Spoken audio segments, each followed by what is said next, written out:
Bienvenidas y bienvenidos a todos al episodio 8 de Ecoconexión Villaverde. Hoy somos 4, somos uno más y hemos venido hoy para hablar de un tema que no controlamos mucho. De hecho, el único que controla hoy es nuestro invitado Sergio.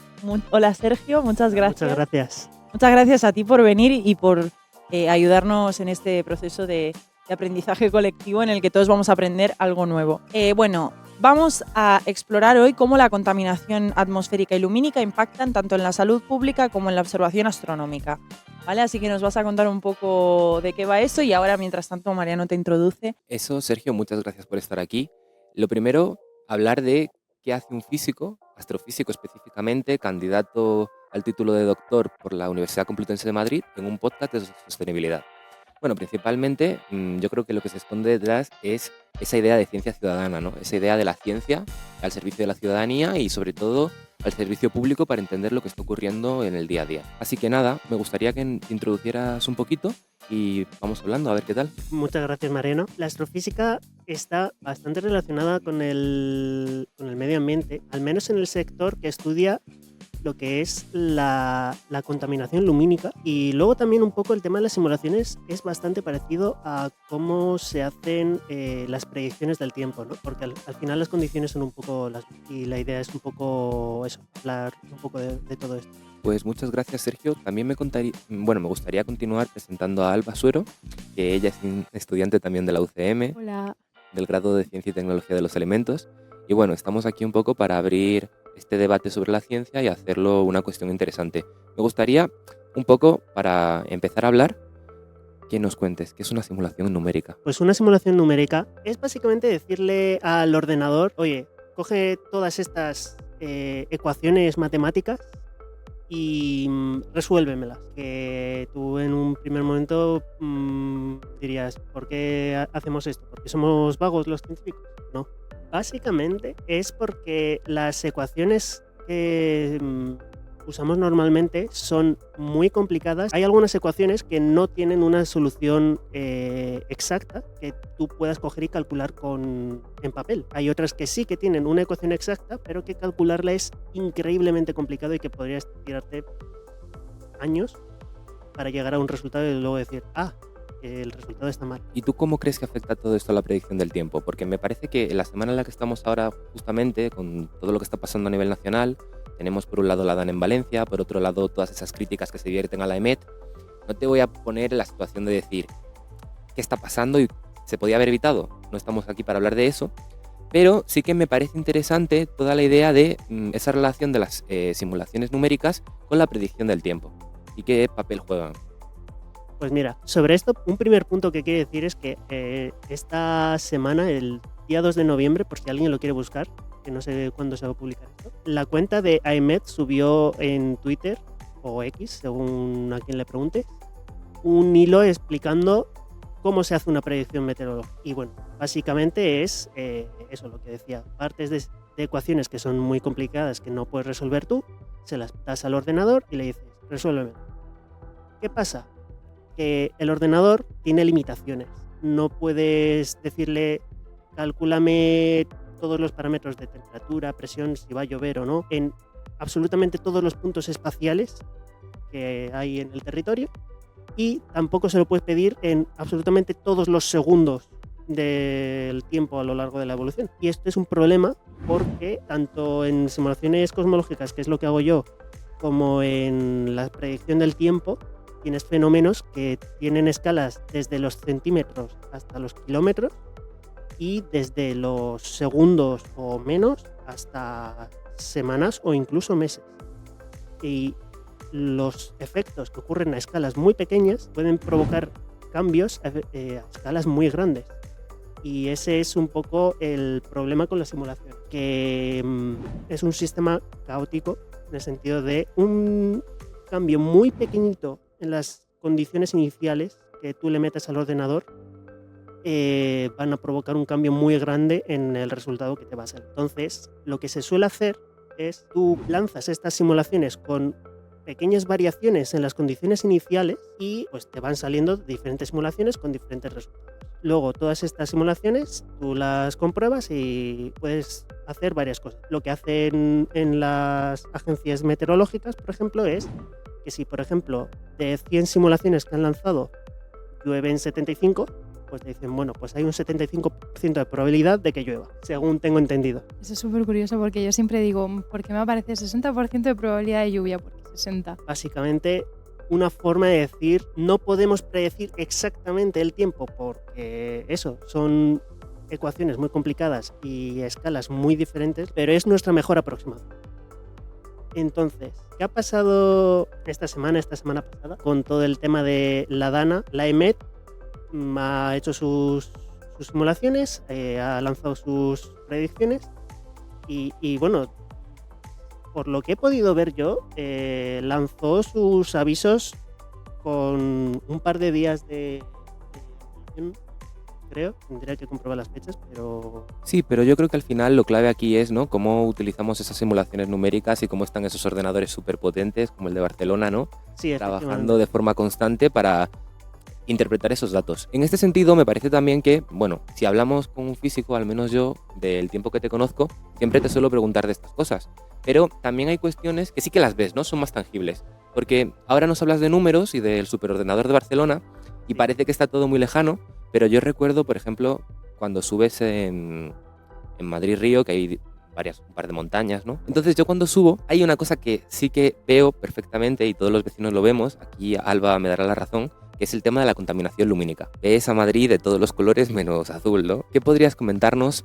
Y aquí quiero saber dos partes, ¿no? Una como vecino, porque sé que no vives muy lejos, tampoco del distrito. ¿Tú cómo ves, cómo experimentas la contaminación lumínica? Aquí me gustaría ver la experiencia de todas. Y por otra parte, pues bueno, esa cuestión más atmosférica de las áreas urbanas de Madrid y del problema de la boina que tenemos de contaminación. Por un lado, la contaminación atmosférica es la que te provoca que el cielo de Madrid, sobre todo al atardecer y al anochecer, sea más anaranjado. De hecho, cuanta más contaminación hay en el aire, o sea, más partículas pequeñas hay en el aire, más naranja se ve. Que la gente que no sabe tal, lo ve súper naranja y dice, ¡ay, qué bonito! Luego, la gente que sabemos esto, lo vemos y decimos, ¡ay, madre mía! Hay varios estudios sobre el tema. A que veas si es un tema complicado, en ciudades de China, en las que están más superpobladas y con más contaminación por tráfico rodado y demás, hay gente que va con mascarillas desde hace bastantes años, quiero decir, antes de la pandemia y la popularización, básicamente, de las mascarillas. No porque tengan una condición, una enfermedad que les haga tener esas mascarillas, porque si no se mueren, sino por la contaminación que hay, porque tú mismo puedes notar la calidad del aire y de hecho esta contaminación, hay un número por ahí, no sé si me lo he apuntado, creo que no, que es, o sea, pasar X tiempo en una ciudad con bastante contaminación atmosférica es equivalente a fumarte unos cuantos cigarros diarios. Y claro, todo el mundo sabe que el tabaco mata y genera cáncer de pulmón, entre otras cosas. Bueno, la contaminación atmosférica es uno de esos asesinos silenciosos que uno no se da cuenta. Lo puedes ver en esos momentos, el amanecer, atardecer, pero realmente no te das cuenta.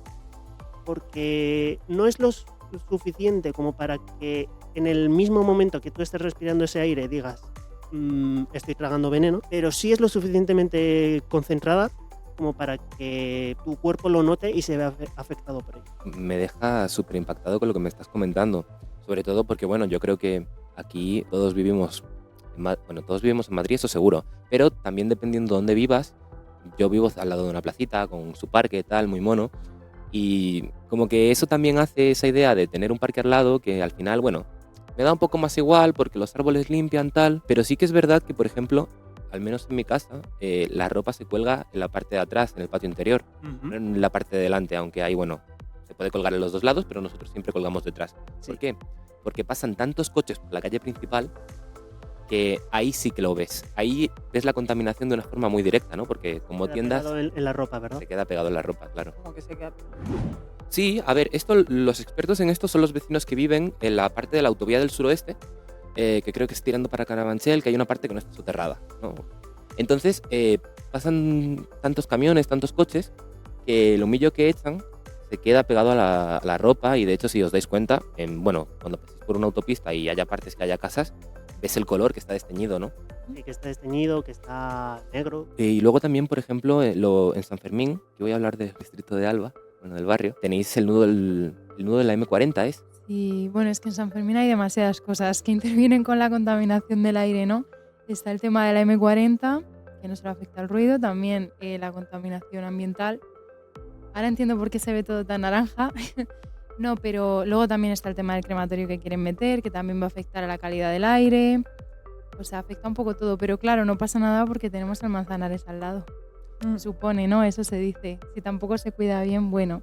Ya, pero es que este es el discurso un poco que emerge siempre en nuestro podcast, de cómo al final también estas cosas siempre van como en las periferias de la ciudad y al final son los barrios más marginales también los que más se ven afectados. Sí, Claro. afectados por la contaminación y al final, claro, el tema del crematorio también se habló en el podcast, el tema de los árboles también lo hablamos en el podcast, de cómo también se desplaza la naturaleza, de cómo también hay poca vegetación, poca variedad, bueno, en fin, como que cada vez que lo tratamos desde la perspectiva que sea, es que siempre llegamos también a la misma conclusión, que es también la razón por la que estamos haciendo este podcast, que es bastante como reivindicativa también de esas zonas marginales, que puede ser Villaverde, puede ser Aluche, puede ser, vamos, por Casitas, o sea, toda la periferia, digamos, de Madrid que no está en el centro y que de repente ponen ahí fábricas, cosas y Sí, claro, está o sea, totalmente invisibilizado. somos un barrio marginal hasta que a la ciudad le hace falta algo que nadie quiere tener al lado. Justo. Entonces todo el mundo se acuerda de estos barrios. También yo creo que hay una cuestión con el tema atmosférico y es que el cielo de Madrid es más o menos igual en todos los lados, Sí,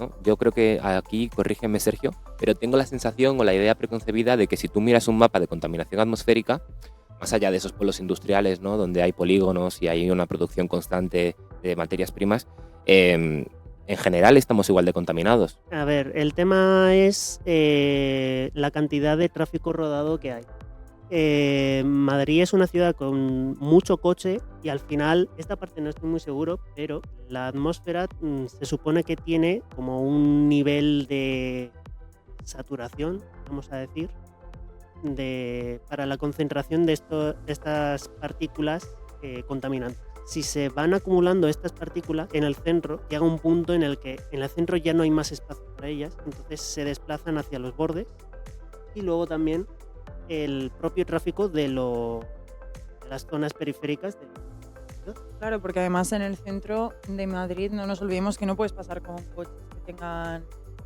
como cierto tipo de alimentación, o sea, tienen que ser coches eléctricos, híbridos, de hecho, no hay contaminación de ruido.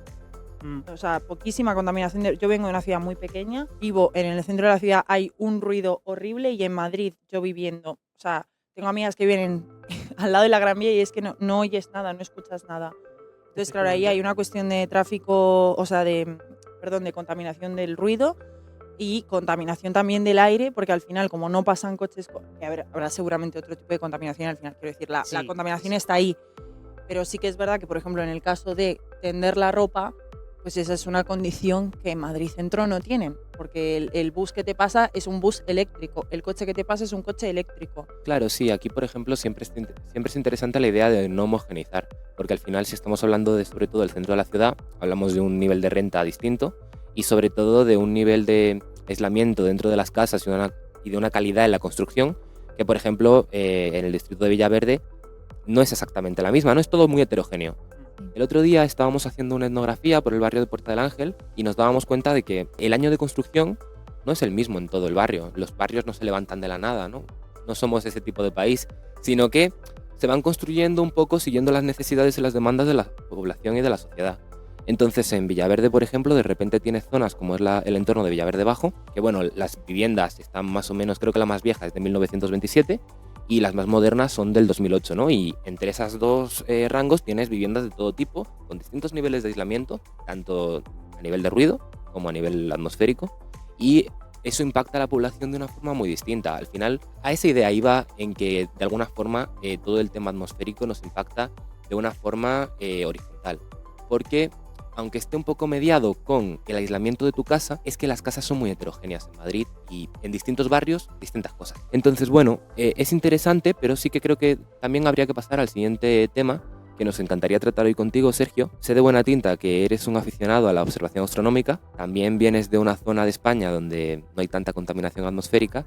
Entonces, ¿qué experiencia te llevas con el telescopio en Madrid? Pues que es algún que otro planeta y poco más, básicamente. Bueno, para los que no lo sepan, hay gente que nos dedicamos a hacer como hobby astrofotografía, que se llama, que es básicamente coger un telescopio o incluso algún prismático si no vas a sacar foto y observar al cielo. Si tienes la suerte de que no está nublado y vives en un sitio que hay poca contaminación lumínica, puedes ver los planetas, esos prácticamente siempre, y también estrellas, incluso objetos de espacio profundo que se llaman, que son básicamente galaxias, nebulosas, etc. Para que os hagáis una idea, en los observatorios profesionales, claro, construir un observatorio cuesta bastante dinero, unos cuantos millones de euros. Un segundo de tiempo de observación en uno de esos telescopios te puede costar unos cuantos miles, incluso más, porque están muy solicitados y el proceso es básicamente tú mandas una solicitud diciendo, oye, mira, quiero observar este objeto en tal momento durante este rato. Y según cuánta ciencia puedas sacar de ahí, te van a decir, bueno, pues sí, te lo ponemos ahora este año en el momento que te has dicho, tal no sé qué, o te lo ponemos dentro de 5 años, porque hay colas enormes. Yo tengo una pregunta en relación a eso de los centros de astrofísica. Si el cielo de Madrid está tan contaminado ya por polución o de forma lumínica, ¿significa que la investigación astrofísica en Madrid es peor? A ver, ¿qué decir? En Madrid no hay ningún observatorio que se utilice actualmente profesional. Eso dice mucho, ¿no? Pero ni en Madrid ni en ninguna ciudad del planeta. Los que había, de hecho, tenéis el Real Observatorio de Madrid, que está en el Retiro, ya no se utiliza, salvo creo que alguna vez para hacer alguna calibración de alguna estrella que pasa, y hay poco más. O sea, realmente está ya casi de museo, para que tú puedas ir y verlo. Pero utilizarse no se utiliza. Bueno, entonces al final de lo que estamos hablando es de una cuestión de cambio climático y de medio ambiente.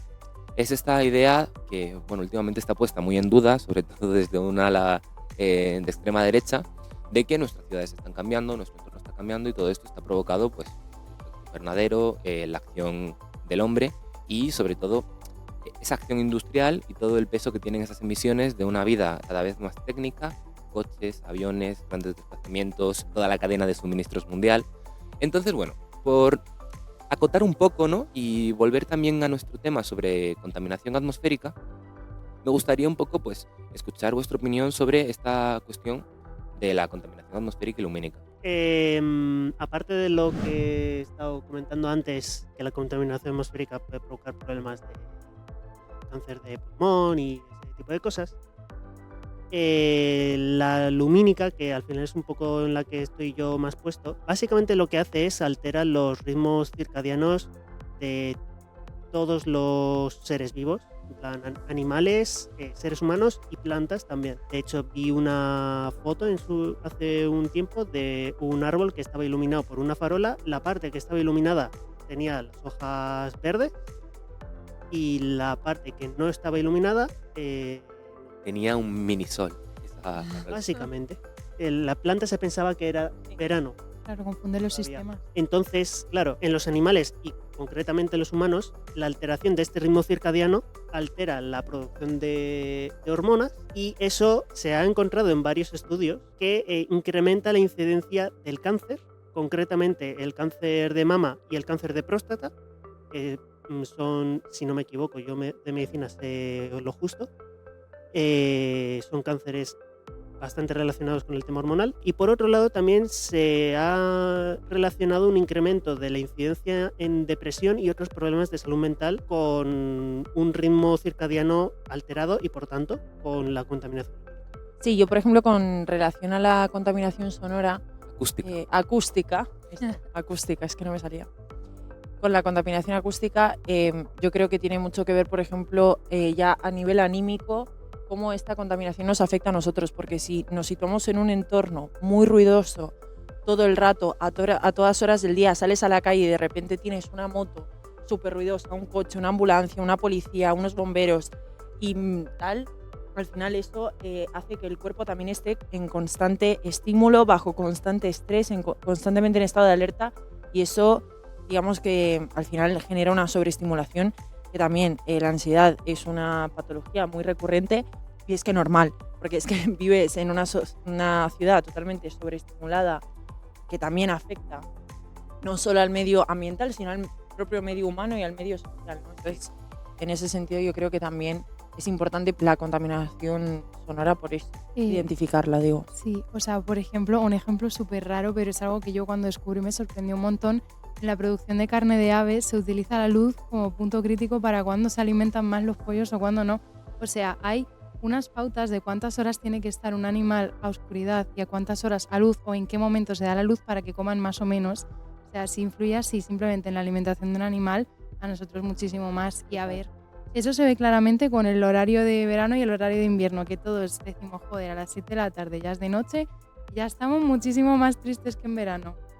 Me gustaría que ahora pasemos a otro tema y que es, bueno, para ir cerrando un poco este episodio y que la gente que nos escuche se lleve algo muy práctico, me gustaría que cada uno diese, bueno, herramientas, estrategias, ideas, incluso para las administraciones públicas, de qué podríamos hacer un poco para solventar o intentar poner parches, porque ya sabemos que al final esta idea de grandes soluciones es un poco enrevesada, pero sí quizá pequeños parches al problema tanto de la contaminación atmosférica como la acústica como la lumínica. Entonces, bueno, os escucho. A ver, yo como persona que desconoce completamente cómo poder hacer esto, se me ocurre el típico ejemplo de no cojas el móvil 2 horas antes de irte a dormir o un tiempo así, porque es que al final es luz azul, creo que se llama, que estás teniendo antes de la hora de dormir, que te mantiene activo, que aumenta el cortisol. No soy experta, pero en plan he leído algunas cosas y el hecho de irte a dormir con niveles de cortisol alto se supone que no es conveniente, no descansamos como deberíamos descansar. Entonces sé que es un ejemplo muy básico, pero creo que es muy importante porque de aquí yo creo que todos nos vamos a dormir con el móvil en la mano seguro. Sí, luego también lo que decías para las administraciones públicas y demás, en el ámbito de la contaminación lumínica, una cosa muy importante que se puede hacer y que de hecho en algunos sitios he visto que se hace es, bueno, seguro que la gran mayoría de la gente que nos escucha ha visto alguna farola de las típicas, que es una bola, que es una bombilla gigante y que emite indiscriminadamente en todas direcciones. Ese tipo de farolas contaminan bastante porque esa luz se está emitiendo al cielo en lugar de al suelo. Entonces lo que se puede hacer es que estas farolas estén enfocadas a emitir al suelo y que la luz no vaya al cielo. Eso es un primer paso para reducir la contaminación lumínica. Luego también se puede hacer que estas farolas sean de luz amarilla en vez de luz blanca, porque esta luz blanca, como comentaba Alba, tiene más luz azul que la luz amarilla. Y por otro lado, otra cosa que se puede hacer y que es bastante interesante es hacer farolas inteligentes, que se llaman, que básicamente estén o apagadas o con una intensidad de brillo muy bajito, pero que cuando pasa una persona o cuando detectan movimiento básicamente se enciendan. Y cuando esa persona ya ha pasado, al rato deja de detectar movimiento y se vuelven a apagar. Con eso no solo reduces la contaminación lumínica, sino que además ahorras en electricidad y por tanto en dinero para las administraciones públicas. Sé que esto puede ser una inversión a largo plazo, no sé cuánto se tardaría en amortizarla, pero económicamente les viene bien a los ayuntamientos y ambientalmente le viene bien al planeta. Solo le pilla mal a las hidroeléctricas, pero bueno. Básicamente. Bueno, yo no iba a dar consejo en un principio, pero luego escuchándoos creo que se me ha ocurrido una cosa. A ver, no va a ser nada innovativo, quiero decir, es cosas que todos hemos escuchado ya con respecto a qué hacer para el medio ambiente, pero que sí, ya que estamos en un podcast que se centra mucho en lo local, animaros a comprar en comercios y un tejido comercial de barrio, local, posiblemente a kilómetro cero. Yo sé que es difícil, que hay costes más elevados en muchas ocasiones, en otras quizás no, pero eso también son pequeñas cosas que podemos hacer tanto para nuestra salud como para el medio ambiente y para la sostenibilidad económica, ambiental y social del propio barrio. Así que yo animo, porque quizás a veces no lo pensamos, vamos por tiempo a hacerlo todo al súper, pero bueno, quizás un día que tenemos un poquito más de tiempo, pues prestar más atención a eso, quizás comprar al granel también está bien. Nada, eso es simplemente un recordatorio por si alguien justo mañana va a ir a hacer la compra y dice, pues mira, me voy a comprar al verdulero del barrio antes que al súper.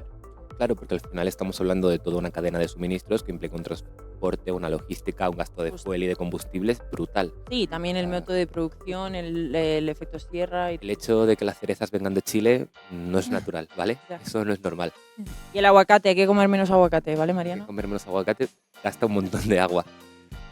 Bueno, yo creo que un poco a modo de cierre, antes decía que no estaba a favor de las soluciones macro, pero sí que me parece que como vecinos, como ciudadanos, sí que podríamos hacer una reflexión sobre el modelo de ciudad que queremos. Si queremos una ciudad en la que de repente tienes que estar 1 hora para ir a hacer cualquier cosa, como es el caso de Madrid, Madrid es la paradoja de 1 hora.